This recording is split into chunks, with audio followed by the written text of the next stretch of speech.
Tin tin tin सुशासनपुर में आपका स्वागत है। हम आप तक सकारात्मक खबरों को पहुंचाने के लिए सदैव तत्पर हैं। आज के सुशासनपुर में हम बात करेंगे फिर से बिहार के नए चेहरे के बारे में। चलिए, बिहार विधानसभा 2020 बीत गई, लेकिन बिहार विधानसभा 2020 में जो सबसे ज्वलंत मुद्दा था, जो लगातार विपक्ष और पक्ष दोनों के द्वारा उठाया गया, वह था रोजगार का मुद्दा।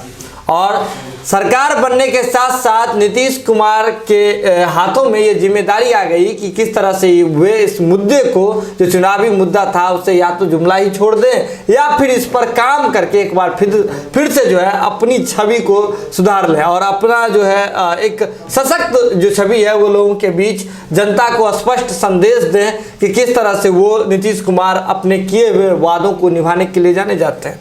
चलिए बात करें तो नए साल में अगर बिहार वासियों को बहुत बड़ा एक गिफ्ट मिलने वाला है, बात करें रोजगार की, जिसको लेकर के अभी सभी बिहार वासियों को सख्त जरूरत है। दरअसल जिस तरह से कोरोना काल में लोग लौटे थे, उस समय से ही रोजगार एक बड़ा मुद्दा हो गया था। सभी इस बात पर लगातार बिहार सरकार पर सवालिया निशान छोड़ रहे थे कि बिहार में उन्हें रोजगार के संसाधन क्यों नहीं उपलब्ध हो रहे हैं, ताकि उन्हें बाहर जाना पड़ता है। और इसी सभी बातों को नीतीश कुमार ने गंभीरता से लेते हुए जो है नए साल में अस्थायी, नियोजित और संविदा के आधार पर बहुत सारे ऐसे पद बनाए गए हैं जिन पर बहाली होनी है। और ऐसे पदों की संख्या की बात करें तो करीब 2.5 लाख ऐसे पद हैं जो जिन्हें सरकारी नौकरी मिलेगी, यानी कि 2.5 लाख से अधिक लोगों को जो है सरकारी नौकरी मिलने के अवसर खुल गए हैं। इस पर मुहर भी लग गई है। और सबसे ज़्यादा जो नौकरी है वो शिक्षा विभाग में मिलेगी और गृह विभाग में मिलेगी। इन दोनों विभागों को मिला करके करीब जो है 2 लाख से अधिक पद हैं। शिक्षा विभाग में जो है अलग अलग पदों पर, शिक्षा विभाग की बात करें तो सहायक प्राध्यापक और शिक्षा के जो टीचर हैं, शिक्षक हैं, उन पर जो है 1.5 लाख से अधिक पदों पर बहाली होनी है। गृह विभाग की बात करें तो दरोगा, सार्जेंट, सहायक जेल अधीक्षक, सिपाही और मतलब इन सभी बातों पर जो है नीतीश सरकार आवेदन मंगाने वाली है। इन सभी चीज़ों पर जो है बहाली होनी है। दरोगा और सिपाही की बहाली के लिए 10,000 से अधिक पदों का आवेदन लिया भी जा चुका है। पंचायती राज विभाग, स्वास्थ्य विभाग, विज्ञान एवं प्रौद्योगिकी विभाग, परिवहन विभाग, नगर विकास एवं आवास विभाग, वन पर्यावरण एवं जलवायु विभाग और अगर पंचायती विभाग है, ऐसे बहुत सारे ऐसे विभाग हैं जिन पर 2.5 लाख से अधिक पदों पर जो है नियुक्ति होनी है। चलिए हम बात कर लेते हैं डाटा के हिसाब से भी कि किन किन पदों पर जो है माफ कीजिएगा, किन किन विभाग में जो है पद सृजित किए जा चुके हैं। आपको बता दें कि सरकार बनने के साथ ही नीतीश कुमार ने सभी अधिकारियों को आदेश दे दिए थे कि सभी विभागों का उन्हें डाटा चाहिए कि कितने पद रिक्त हैं, ताकि वहाँ नए लोगों की बहाली जो है जल्द से जल्द की जा सके, ताकि बिहार के रफ्तार में जो है कोई ब्रेक नहीं लगे, बिहार के विकास के रफ्तार में कोई ब्रेक नहीं लगे। तो चलिए बात करते हैं, सबसे पहले शिक्षा विभाग की बात कर लेते हैं। शिक्षा विभाग के पारंपरिक माफ कीजिएगा, शिक्षा विभाग में जो प्राथमिक जो शिक्षक होंगे उनके लिए जो है 94,000 पद सृजित किए गए हैं। माध्यमिक, उच्च और माध्यमिक शिक्षक के लिए जो है 30,020 पद सृजित किए गए हैं। सहायक प्राध्यापक के लिए जो है 4638 पद किए गए हैं। उत्क्रमित हाई स्कूल +2 में जो है 33,000 पदों पर बहाली होनी है। परिवहन विभाग की बात कर लेते हैं तो परिवहन विभाग में प्रवर्तन अपर निरीक्षक के लिए जो है आपको 212 पद हैं। चलंत दस्ता सिपाही के लिए जो है 1381 पद है। वन एवं जलवायु परिवर्तन विभाग की बात करें तो वनों के क्षेत्र पदाधिकारी के लिए 43 हैं पद बनाए गए हैं। वनपाल के लिए 236 पद बनाए गए हैं। विज्ञान एवं प्रौद्योगिकी विभाग की बात करें तो इंजीनियरिंग व पॉलिटेक्निक कॉलेज में शिक्षकों का जो पद है वो 3,000 के करीब है। गैर शैक्षणिक जो पद है जो इंजीनियरिंग एवं पॉलिटेक्निक के कॉलेज में होंगे, वैसे पद जो है आपको बात करें तो 5,000 के करीब है।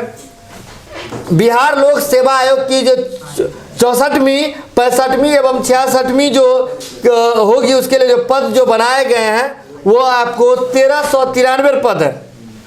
न्यायिक सेवा की बात करें तो 271 पद बनाए गए हैं। गृह विभाग में SI, सार्जेंट व सहायक जेल अधीक्षक के लिए जो है 2446 पद बनाए गए हैं SI के लिए, जिसमें जो है 1998, सार्जेंट के लिए जो है 215 पद और SI के लिए स्टोनी के लिए जो है स्टोनो के लिए आपको बात करें तो 133 पद बनाए गए हैं। सिपाही के लिए जो है 11,880 पद के लिए मंगाए गए थे आवेदन, जो अंतिम चरण में है। सिपाही जो बहाली प्रक्रिया शुरू हुई है उसकी अगर बात करें तो बिहार में जो नए साल में सभी बात पूर्ण हो जाएगी वो है 8415 पद ऐसे है। होमगार्ड सिपाही की बात करें तो 551 पद हैं। चालक सिपाही की बात करें तो 98 पद हैं। स्वास्थ्य विभाग में आयुष चिकित्सकों की बहाली होनी है, ऐसे पद जो है 3270 पदों पर बहाली होनी है।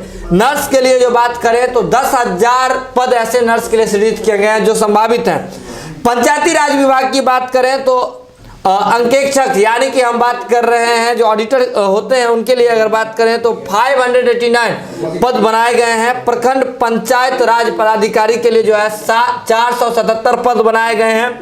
लेखापाल तकनीकी सहायक व विशेषज्ञ के लिए जो है 2000 से अधिक नए पद जो है सृजित किए गए हैं। तो कुल मिलाकर बात यही है कि नीतीश कुमार जब से इस बार सत्ता में आए हैं, इस बार बिहार की बागडोर संभाली है, तो वो लगातार एक्शन मोड में नजर आ रहे हैं। सरकार बनने के साथ ही उन्होंने सभी लोगों को आदेश दे दिया था, अपने सभी विभाग के अधिकारियों को आदेश दे दिया था कि उनके विभाग में कितने पद जो हैं बचे हुए हैं या फिर कितने पद सृजित किए जा सकते हैं, तो उसका जो है उन्हें रिपोर्ट चाहिए। रिपोर्ट आ गया और इसके अनुसार इस बार 2021 में नीतीश कुमार जो है अपना रोजगार का जो है पिटारा जो है सरकारी नौकरी का जो पिटारा है नीतीश कुमार खोलते हुए नजर आ रहे हैं। और कहीं ना कहीं बिहार के विकास के लिए और बिहार के विकास में रफ्तार के लिए ये चीजें जरूरी होती है। तो कहीं ना कहीं एक बार फिर से नीतीश कुमार जो है अपने एक्शन मोड में नजर आ रहे हैं। तो आज के सुशासनपुर में इतना ही। कैसा लगता है आपको हमारा ये विशेष पेशकश जिसमें हम बात करते हैं बिहार में सिर्फ सकारात्मक खबरों के बारे में, नए बिहार के नए चेहरे की बात में। बने रहिए बात लाइव के साथ। यही जो है यही गाड़ी फिर अगले दिन जो है इसी प्लेटफॉर्म पर 10 बजे आती है और उसके बाद 10 बजे तक आपको इंतजार करना होगा कल इसी ट्रेन पे चढ़ने के लिए। बने रहिए बात लाइव के साथ। बहुत बहुत धन्यवाद।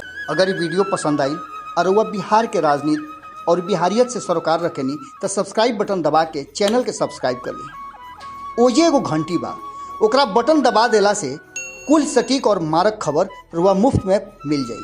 अगर रुआ पत्रकारिता के हमनी के नया प्रयोग में सहयोग कर चाहतानी तो ज्वाइन बटन दबा दी।